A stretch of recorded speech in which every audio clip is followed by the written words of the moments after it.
Kerala Blasters F സിയുടെ social media team ഉണ്ടല്ലോ, അതിനെക്കാട്ടി മികച്ച മൊണ്ണകളെ കാണിച്ചിരുന്നവന്മാർക്ക് ലൈഫ് ടൈം സെറ്റിൽമെന്റ് എന്ന് പറയേണ്ടി വരും. കാരണം എന്തൊക്കെ അപരാധമാണ് ഇവന്മാർ കാണിച്ചു കൂട്ടുന്നത്.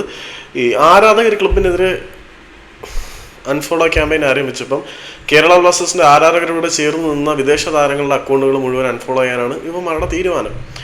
ഹർമൻപ്രീത് സിംഗ് ഖബ്രെ അൺഫോളോ ചെയ്തിട്ടുണ്ട്, ജോജ പെരേര ഡയസിനെ അൺഫോളോ ചെയ്തിട്ടുണ്ട്. ഇത് കൂടാതെ 7ഓളം അക്കൗണ്ടുകൾ ഇവന്മാർ അൺഫോളോ ചെയ്തിട്ടുണ്ട്. ഇതിനകത്ത് ജോജ പെരേര ഡയസിന്റെ കാര്യം പറഞ്ഞാൽ ബ്ലാസ്റ്റേഴ്സിൽ ഒരു വിഭാഗം ആരാധകർ ചില ആളുകളുടെ PR വർക്കും ഓൺലൈൻ കൊട്ടേഷൻ പരിപാടികളും കാരണം ഡയസിനെ വെറുത്തിട്ടുണ്ടെങ്കിലും ഇപ്പോൾ അവന്മാർക്ക് കാര്യം വിളിച്ചെത്ത് വരുന്നുണ്ട്. അന്ന് ഞാൻ ഡയസിനെ സപ്പോർട്ട് ചെയ്ത് സംസാരിച്ചതിന് കുറേ എന്നെ പൊങ്കാലായിട്ട് വന്നിട്ടുണ്ടായിരുന്നു. ഏതായാലും ജോജ പെരേര ഡയസ് ഉൾപ്പെടെയുള്ള ആളുകളെ അൺഫോളോ ചെയ്തുകൊണ്ട് ആരാധകരുടെ വികാരത്തിനോട് പ്രതികാരം ചെയ്യാനാണ് ഈ ഒരു സോഷ്യൽ മീഡിയ ടീമിന്റെ തീരുമാനം. സത്യം പറയാൻ ആരാധകരുടെ വികാരത്തിന് ഏറ്റവും കൂടുതൽ വ്രണപ്പെടുത്തുന്നവരാണ്. പ്രതികരിക്കുന്ന ആരാധകരെ നിശബ്ദരാക്കാൻ വേണ്ടി അവരെ ബ്ലോക്ക് ചെയ്യുക, ആരാധകരെയും ക്ലബിനെയും തമ്മിൽ അകറ്റുന്നതിനകത്ത് ഈ ഒരു സോഷ്യൽ മീഡിയ ടീമിന്റെ മോശം ഡീലിങ്ങിന് വളരെ വലിയ റോളുണ്ട്. എങ്ങനെ ആവാതിരിക്കും?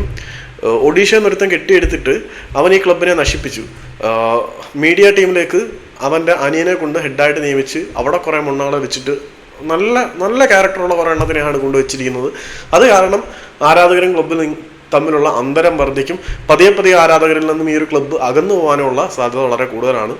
ഞാൻ ഈ വേൾഡ് ഫുട്ബോളും യൂറോപ്യൻ ഫുട്ബോളോട്ടൊക്കെ കുറച്ചുകൂടെ ആ ഒരു സെഗ്മെന്റിലേക്ക് സൈഡ് പിടിക്കുകയാണ്.